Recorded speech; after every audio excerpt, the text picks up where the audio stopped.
বিসমিল্লাহির রহমানির রহিম। আসসালামু আলাইকুম। কি অবস্থা সকলের? আশা করি আলহামদুলিল্লাহ আপনারা অনেক ভালো আছেন। আমি আলহামদুলিল্লাহ অনেক ভালো আছি। সো আমি বিগত একটা ভিডিওতে বলছিলাম যে আপনি গুচ্ছ বা জাহাঙ্গীরনগর বা রাজশাহী ইউনিভার্সিটিতে এগুলোতে সেকেন্ড টাইম আছে, এগুলোতে সেকেন্ড টাইমের প্রিপারেশন কিভাবে নেওয়া উচিত, তো এখন পড়াশোনাটা আসলে কিভাবে শুরু করবেন, সো এই বিষয়টা নিয়ে ইনশাল্লাহ এই ভিডিওতে আলোচনা করার চেষ্টা করবো আপনাদের উদ্দেশ্যে। বড় ভাই হিসাবে আপনাদের সঙ্গে আমি ইনশাল্লাহ আছি। তো কিভাবে স্টার্ট করব? দেখেন, অনেকজন মানুষ অনেকভাবে আপনাকে ফলো করতে বলে, বাট আমার স্ট্র্যাটেজি আর অন্য ভাইয়ের স্ট্র্যাটেজি কখনোই এক হবে না, এটা স্বাভাবিক। তো চলেন কথা না বলে শুরু করি। প্রথম যেই কথা মনে রাখবেন, আপনারা কিন্তু হিউজ পরিমাণে একটা সময় পাচ্ছেন। তো এই সময়টায় আপনার প্রথম যে কাজ, আমি আবার বলতেছি, সেটা হচ্ছে আপনার বেসিকটা একদম ক্লিয়ার করে রাখা। যারা বিগত বছরে পরীক্ষা দিচ্ছেন অ্যাডমিশন, তারা জানেন যে আপনাদের যে ভুলগুলো ছিল তার ভিতরে একটা হচ্ছে বেসিক স্ট্রং ছিল না।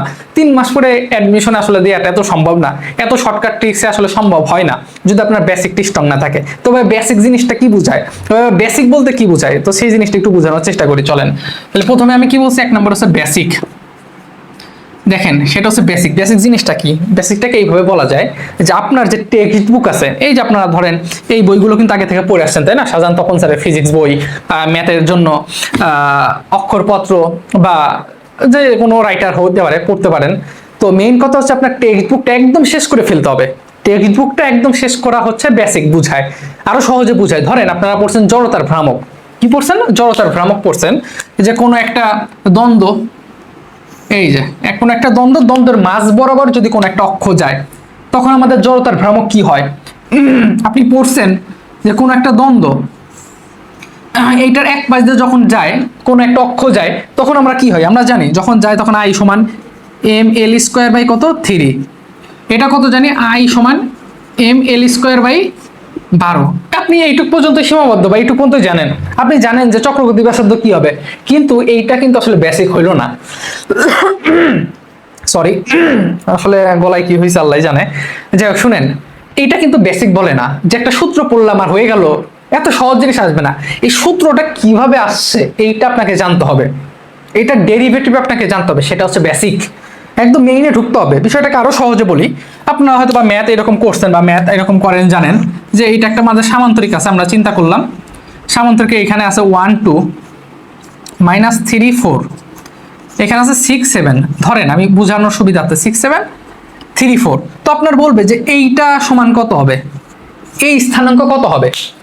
আপনাদের এই স্থানাঙ্ক আপনার ফাইন্ড আউট করতে হবে, একটু বুঝার চেষ্টা করেন। তো এইটা আপনি কিন্তু শর্টকাট ট্রিক্স আপনাকে জানতে হবে। শর্টকাট ট্রিক্সটা কিরকম দেখেন, -3 থেকে 1 কত বৃদ্ধি পাইছে না কমছে, এটা আপনি কিভাবে করবেন, এটা আপনারা এইভাবে করতে পারেন। দেখেন 0 1 2 3, শর্টকাট আপনাকে দেখা দেই 3 4 5। তার মানে 0 থেকে ডানে গেলে আমাদের 1 2 3 4 5, যদি আমাদের এদিকে আসেন তাহলে কি হচ্ছে, মাইনাস হচ্ছে। তাহলে এখন দেখেন কত ছিল, -3 ছিল। এই যে -3, -3 থেকে আমাদের 1, এই যে 1, এটা কি বৃদ্ধি পাইছে না? বাম থেকে ডানে গেছে, কত বৃদ্ধি পাইছে, 1 2 3 4। তাহলে আমাদের এই 6 এর সঙ্গে 4 যোগ করবেন। -3 থেকে 1 আপনার বৃদ্ধি পাইছে কত, -3 থেকে 1 বৃদ্ধি পাইছে হচ্ছে আপনার 4। তাহলে আপনি 6 এর সঙ্গে 4 যোগ করবেন, তাহলে এখানে হবে 10। আবার 4 থেকে 2 বৃদ্ধি পাইছে না কমছে, এই যে 4 থেকে, এই যে 4 থেকে 2, তার মানে 2 কমছে, 4 থেকে 2 কমছে, তাহলে এখানে 2 কমাবেন, 7 থেকে 2 কমাবেন কত, 5।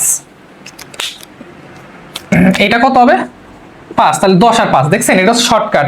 আরো শর্টকাট আছে, এই দুইটা যোগ করবেন, এই দুইটা যোগ করে এটার সঙ্গে বিয়োগ করবেন, তাহলে 6 আর 1 যোগ করেন 7, 7 থেকে বিয়োগ দিবেন, এইটা এখানে যত থাকবে কত, -3।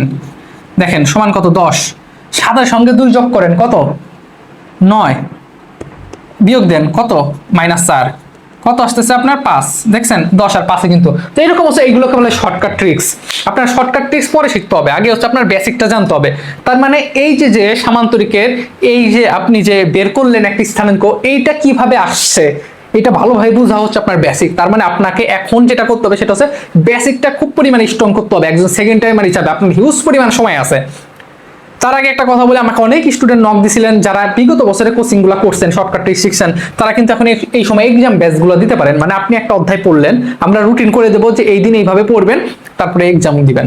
আমাদের যদি এক্সাম ব্যাচে ভর্তি হতে চান, আমাদের 5 তারিখের মধ্যে যদি ভর্তি হয়ে যান, তাহলে আপনি 499 টাকায় ভর্তি হতে পারতেছেন। প্রত্যেকটা অধ্যায় ভিত্তিক পরীক্ষা হবে। অধ্যায় শেষ হওয়ার পরে আপনাদের চ্যাপ্টার যেটা শেষ হবে তারপরে আমরা কি করব, আমরা তারপরে আপনাদের পুরা ফিজিক্স যে পার্ট আছে ফার্স্ট পেপার সেকেন্ড পেপার সেটার উপরে হবে। তো ইউনিভার্সিটির আগে যে পরীক্ষাগুলো হয় জাহাঙ্গীরনগর টাইপের প্রশ্ন হবে, গুচ্ছের আগে যে টাইপের প্রশ্ন সেই রকম হবে। সো আপনারা যারা হইতেছেন ইনশাল্লাহ হতে পারেন, আমার সঙ্গে যুক্ত হতে পারবেন। তো এইটা হচ্ছে আমাদের বিকাশ নাম্বার, এটা নগদ নাম্বার। এই নাম্বারে আপনি যদি একটু টাকা 499 পাঠায় আমাকে হোয়াটসঅ্যাপ করতে পারেন, আমার এই নাম্বারে হোয়াটসঅ্যাপ আছে, ঠিক আছে। তো এই ছিল হচ্ছে আমাদের এক্সাম ব্যাচ সেকেন্ড টাইমারদের জন্য। তো আসেন এবার পয়েন্টে যে আপনার তাহলে অবশ্যই কি জানতে হবে, প্রথম কথা আপনার বেসিকটি স্ট্রং করতে হবে। আর বেসিক স্ট্রং করা যায় যে টেক্সট বুকটা পড়ে। মনে রাখবেন যে একটা গাছের গোড়া যদি ভালো থাকে গাছটা উপরে এমনি বড় হয় বা এমনি ভালো হয়, তাহলে অবশ্যই আপনার বেসিকটা স্ট্রং করা আপনার অনেক বেশি জরুরি। 2 নাম্বার পয়েন্ট, 2 নাম্বার হচ্ছে ইউনিভার্সিটি চান্স পেতে গেলে আপনার শর্টকাটের বিকল্প নেই।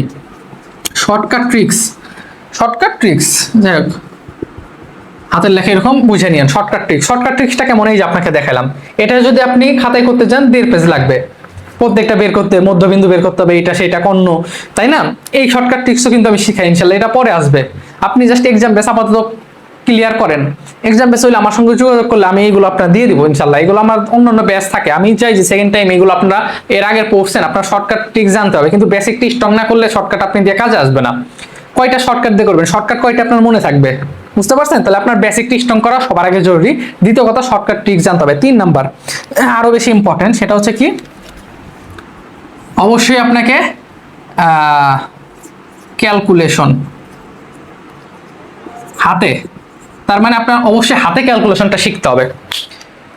হাতে কি করতে হবে, ক্যালকুলেশনটা শিখতে হবে। এখন বিষয়টাকে আরো সহজভাবে বলা যায়, ধরেন আপনি এখানে লিখছেন ধরেন ই সমান mc স্কয়ার। আপনি জানেন এর মান 9.1 গুণন 10 টু দি পাওয়ার -31, এই সি এর মান জানেন 3 গুণন 10 টু দি পাওয়ার 8 স্কয়ার। এখন এটা ক্যালকুলেশন আপনি পারেন না, আমি বুঝাচ্ছি, জাস্ট সহজে একটা এক্সাম্পল দিচ্ছি যে আপনি সবই পারেন কিন্তু এটা পারেন না, তার মানে হাতে ক্যালকুলেশন আপনাকে শিখতে হবে। এই জন্য আমার পুরো একটা প্লে লিস্ট আছে, একটু প্লে লিস্টে গেলে ইনশাআল্লাহ পেয়ে যাবেন যে কিভাবে আমরা এটা করতে পারি। হ্যাঁ অবশ্যই আমাদের সঙ্গে যদি এক্সাম ব্যাচগুলোতে ভর্তি হন আমার সঙ্গে যোগাযোগ করতে পারেন, কথা বলতে পারেন কিভাবে গাইডলাইন করা যায়। আমি বলছি যে দেখেন আপনারা আসলে বিষয়টা হচ্ছে আপনার ফ্রেন্ডরা অন্য জায়গায় চান্স হয়ে গেছে, আপনাকে নতুন করে স্টার্ট করতে হবে, আপনাকে নতুন করে আবার স্টার্ট করতে হবে। তো ইনশাল্লাহ নতুন করে স্টার্ট করতে হলে যে আপনাকে কিন্তু আসলে কোনো একজন মেন্টরের প্রয়োজন যে আপনাকে সেই পথ পর্যন্ত নিয়ে যাবে। তো এটা কিন্তু আপনাদের অনেক ভালো একটা অপরচুনিটি। আমার পিবিএসে স্টুডেন্ট ছিল সেকেন্ড টাইমার, আলহামদুলিল্লাহ এবার চান্স পাইছে। ওই আমার ফার্স্ট এক্সাম ব্যাচে ভর্তি ছিল গতবার। তো ওর কথা চিন্তা করে আপনাদের জন্য এক্সাম ব্যাচটা আসলে খোলা হয়েছে। তো আলহামদুলিল্লাহ আপনারা ভর্তি হয়ে যেতে পারেন, আশা করি হতাশ হবেন না। তো এই ছিল কথা। তো সবাই ভালো থাকবেন, নিজের খেয়াল রাখবেন। আর যে কোনো প্রয়োজনে আমাদের কমেন্টে পেজ এবং গ্রুপ আছে ওইখানে যুক্ত হয়ে যাবেন। আসসালামু আলাইকুম।